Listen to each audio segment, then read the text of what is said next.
নমস্কার, আমি অর্পিতার খামখেয়ালি গল্পে আরও একবার সকলকে জানাই স্বাগত। আশা করি সকলে খুব ভালো আছেন, আমিও ভালো আছি। আজকে চিচিঙ্গা দিয়ে ডিমের ভাজা একটি রেসিপি আমি আপনাদের সাথে শেয়ার করছি। পুরনো দিনের হারিয়ে যাওয়া একটি রেসিপি আজকে আমি আপনাদের সাথে শেয়ার করে নিচ্ছি। ঠাম্মা দিদাদের হাতে এই রেসিপি প্রচুরবার খেয়েছি, সেটি আপনাদের সাথে আজকে শেয়ার করছি। প্রথমেই সরিষার তেল গরম করে নিচ্ছি। পরিমাণ মতো সরিষার তেল দিয়ে দেবেন। সরিষার তেল একটু গরম হলেই ডিমের ঝুরি ভাজাগুলো আগে করে নেব। আপনারা যে পরিমাণ চিচিঙ্গা দেবেন তার থেকে একটু কম পরিমাণ ডিম নেবেন। ডিমের ঝুরিটা একটু বেশি হলে খেতে ভালো লাগবে, সেটা আপনারা একদম প্রথমে স্টার্টে ভিডিও দেখেই বুঝতে পেরেছেন ডিমের পরিমাণটা চিচিঙ্গা অনুযায়ী কেমন থাকবে। এখানে আমি 3টে ডিম ব্যবহার করেছি। ডিমগুলোকে প্রথমে খুব ভালো করে ঝুরি ভাজা করে নেব। অ্যাড করব পরিমাণ মতো লবণ। পরিমাণ মতো লবণের থেকে একটু সামান্য বেশি লবণ আমি অ্যাড করেছি। পরে যখন মূল রেসিপি তৈরি করব, অর্থাৎ চিচিঙ্গা ভাজাটা তৈরি করব, তখন অ্যাডজাস্ট করে নেব। ডিমের ঝুরিটা এবার খুব ভালো করে ভাজা করে নিতে হবে। যেমন করে নর্মালি আমরা ডিম ঝুরি ভাজা তৈরি করি সেভাবেই তৈরি করে নেবেন। পুরনো দিনের ঠাম্মা দিদাদের হাতে এই চিচিঙ্গা দিয়ে ডিমের এই রেসিপিটি খেতে কিন্তু বেশ মজাদার হতো। একটু একটু মিষ্টি মিষ্টি হতো আর একটু ঝাল হতো। খেতে তো আমার বেশ ভালো লাগে। এখন বর্তমানে দিদা বা ঠাম্মা হাতে এই রেসিপি আর খাওয়া হয় না, সেই জন্য নিজেই এই রেসিপিটি তৈরি করলাম আর সেটি আমি আপনাদের সাথে শেয়ার করে নিচ্ছি। আপনাদের সাথে কথা বলতে বলতে ডিমের ঝুরি ভাজা কিন্তু আমার প্রায় তৈরি হয়ে এসেছে, সেটি আপনারা ভিডিওর মাধ্যমে দেখতেই পাচ্ছেন।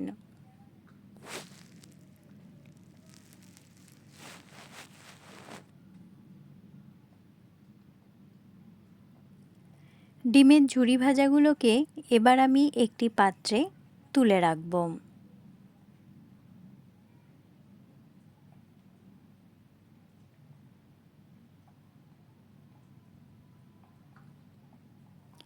এবার মূল রেসিপিটি শুরু করব। তার জন্য দিয়ে দেব পরিমাণ মতো সরিষার তেল। সরিষার তেলের মধ্যে দেখতেই পাচ্ছেন ফোড়ন দিয়েছি কালো জিরে আর অ্যাড করব শুকনো লঙ্কা। কালো জিরে এবং শুকনো লঙ্কা থেকে যখন খুব ভালো একটা স্মেল বেরিয়ে আসবে, তখন আমি অ্যাড করব রেসিপির পরবর্তী উপকরণ। খুব কম মশলায় আপনারা কিন্তু এই রেসিপিটি তৈরি করে নিতে পারেন। কালো জিরে শুকনো লঙ্কা থেকে যখন খুব ভালো স্মেল বেরিয়ে আসছে, তখন অ্যাড করলাম কেটে রাখা পেঁয়াজ কুচিগুলোকে। পেঁয়াজ কুচিগুলোকে খুব ভালো করে ফ্রাই করে নিতে হবে। যেই কথাটা আগে বলছিলাম, খুব কম গুঁড়ো মশলা ব্যবহার করা হবে, জাস্ট হলুদ গুঁড়ো আর লবণ। এছাড়া আর কোনো গুঁড়ো মশলা এখানে অ্যাড করা হবে না। সেই জন্যই বললাম, হাতের কাছে যদি চিচিঙ্গা থাকে তাহলে খুব সহজেই আপনারা এই রেসিপিটি বাড়িতে তৈরি করে নিতে পারবেন। গরম ভাত কিংবা রুটির সাথে এই রেসিপিটি কিন্তু বেশ ভালো লাগবে। ডিনারের রুটির সাথেও এই রেসিপিটি আপনারা শেয়ার করতে পারেন। আশা করি সকলের খুব ভালো লাগবে। এই পর্যায়ে দেখতে পাচ্ছেন পেঁয়াজটাকে আমি খুব ভালো করে ফ্রাই করে নিচ্ছি। পেঁয়াজ ফ্রাই করার সময় আমি এখানে অ্যাড করব হলুদ গুঁড়ো।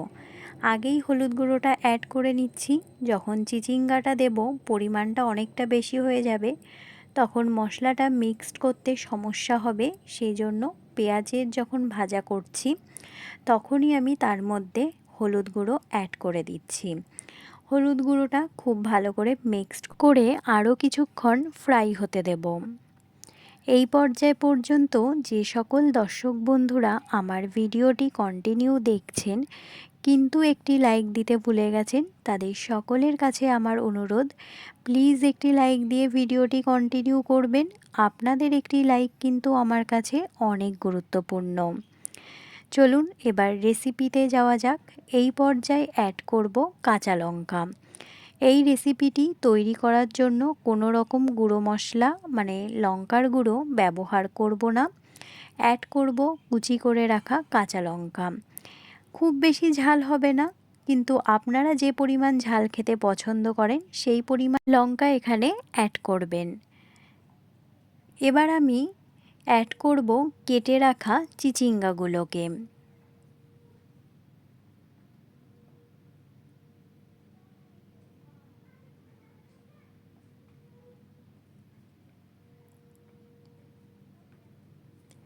ঝাল মিষ্টি এই রেসিপিটি খেতে কিন্তু অসাধারণ হয়।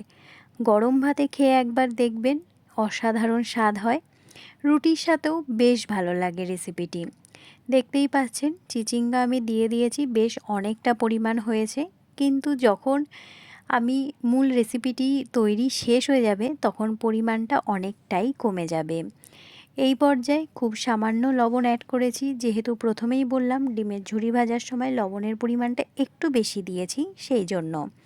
আর লবণটা এই কারণেই সাথে সাথে অ্যাড করলাম, সবজির পরিমাণটা একটু কমে যাবে। আর সবজিটা থেকে যে পরিমাণ জল বেরোবে সেটা দিয়েই আমার এই রেসিপিটি তৈরি হয়ে যাবে। চিচিঙ্গাগুলোও সেদ্ধ হয়ে যাবে যে পরিমাণ জল বেরোবে। এই পর্যায়ে পেঁয়াজ কুচির সাথে যে পেঁয়াজটা ফ্রাই করেছিলাম তার সাথে দেখতেই পাচ্ছেন চিচিঙ্গাটা খুব ভালো করে মিক্সড করে কিছুক্ষণ হতে দেব। চিচিঙ্গা যেহেতু জলা জিনিস, বেশ অনেকটা পরিমাণ কিন্তু জল বেরোবে। জলটা আপনাদের সম্পূর্ণ টানিয়ে নিতে হবে। দেখুন আমি যখন নাড়ছি খুন্তির সাহায্যে তখন আপনারা ভিডিওর মাধ্যমে খেয়াল করবেন অনেকটা পরিমাণ কিন্তু জল বেরিয়েছে। তাতে একটা সুবিধা আছে, চিচিঙ্গাগুলো খুব সহজেই কিন্তু সেদ্ধ হয়ে যাবে। এই পর্যায়ে যে সকল বন্ধুরা একটি লাইক দিতে ভুলে গেছেন তাদের কাছে আরেকবার অনুরোধ করছি, একটি লাইক দিয়ে ভিডিওটি কন্টিনিউ করবেন। আমার পরিবারে যে সকল নতুন বন্ধুরা যুক্ত হয়েছেন তাদেরকে অসংখ্য ধন্যবাদ আমার পাশে থাকার জন্য। পুরনো বন্ধুদের অসংখ্য অসংখ্য ধন্যবাদ, অনেক অনেক ভালোবাসা। আপনাদের সহযোগিতা, আপনাদের ভালোবাসা, আপনাদের আশীর্বাদ ছাড়া আমার পথ চলা কিন্তু কখনোই সম্ভব নয়। আমি আশা করব আগামী দিনগুলোও আপনাদের এই আশীর্বাদ মাথায় নিয়েই আমি চলতে পারবো। আপনাদের সাথে কথা বলতে বলতে দেখুন রেসিপিটি কিন্তু অনেকটাই হয়ে এসেছে। জলটা অনেকটা ছেড়েছে দেখতে পাচ্ছেন। আমি সেটা খুব ভালো করে টানিয়ে নেব। আর সবজিটাও খুব ভালো করে সেদ্ধ হয়েছে কিনা সেটাও একবার চেক করে নেব। আপনারা যারা নিয়মিত আমার ভিডিওটি কন্টিনিউ দেখছেন অবশ্যই কিন্তু কমেন্টের মাধ্যমে জানাবেন আমার ভিডিওগুলো আপনাদের কেমন লাগছে। রেসিপিগুলো চেষ্টা করি খুব কম মশলায় খুব সহজেই আপনাদের সামনে প্রেজেন্ট করার, যাতে হাতের কাছে কম মশলা থাকলেই আপনারা খুব সহজে বাড়িতে তৈরি করে নিতে পারেন। জানি না কতটা আপনাদের উপকারে লাগে, অবশ্যই আপনারা কিন্তু সেটা কমেন্টের মাধ্যমে জানাবেন আমার ভিডিওগুলো আপনাদের কেমন লাগছে। এই পর্যায়ে দেখুন জলটা প্রায় টেনে এসেছে। আমি কিন্তু একদম জলটা নিয়ে নেব। এই রেসিপিটি প্রথমেই শুরুর সময় বলেছি ডিম চিচিঙ্গা ভাজি হবে। ভাজি ঠিক যেমন হয় তেমনই হবে, বুঝতে পাচ্ছেন। তাহলে জলটা কিন্তু পুরোটাই টানিয়ে নিতে হবে। এই পর্যায়ে অ্যাড করব হচ্ছে ভেজে রাখা ডিমগুলোকে। ডিমের যে ঝুড়িগুলো করে রেখেছি সেই ঝুড়িগুলোকে এই পর্যায়ে আমি অ্যাড করে নিয়ে মিক্সড করে আরও কিছুক্ষণ ফ্রাই হতে দেব।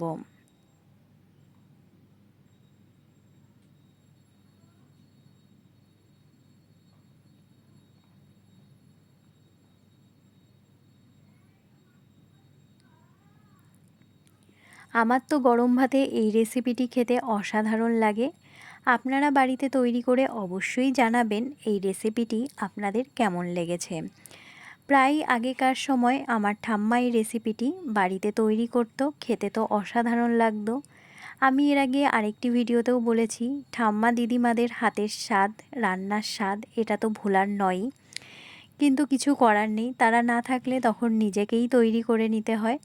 সেই রকমই পুরনো দিনের ঠাম্মার হাতে একটি রেসিপি আপনাদের সাথে শেয়ার করছি। এই পর্যায়ে দেখতে পাচ্ছেন অ্যাড করব খুব সামান্য পরিমাণ চিনি। প্রথমেই বলেছি একটু ঝাল একটু মিষ্টি হবে, সেই জন্য চিনিটা অবশ্যই অ্যাড করবেন।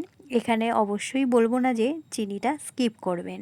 চিনিটা অ্যাড করে বেশ ভালো করে মিক্সড করে আরও কিছুক্ষণ ফ্রাই হতে দেব।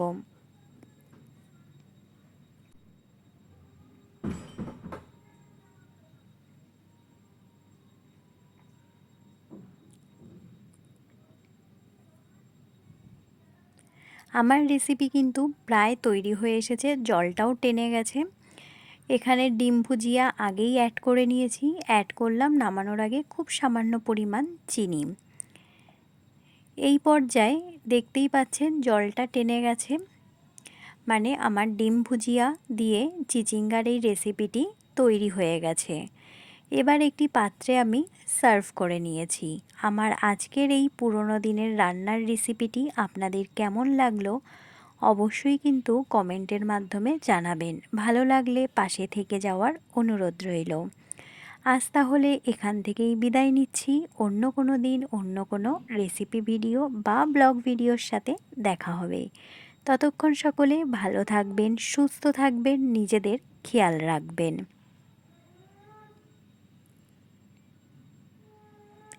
নমস্কার, আজ এখান থেকেই বিদায় নিচ্ছি।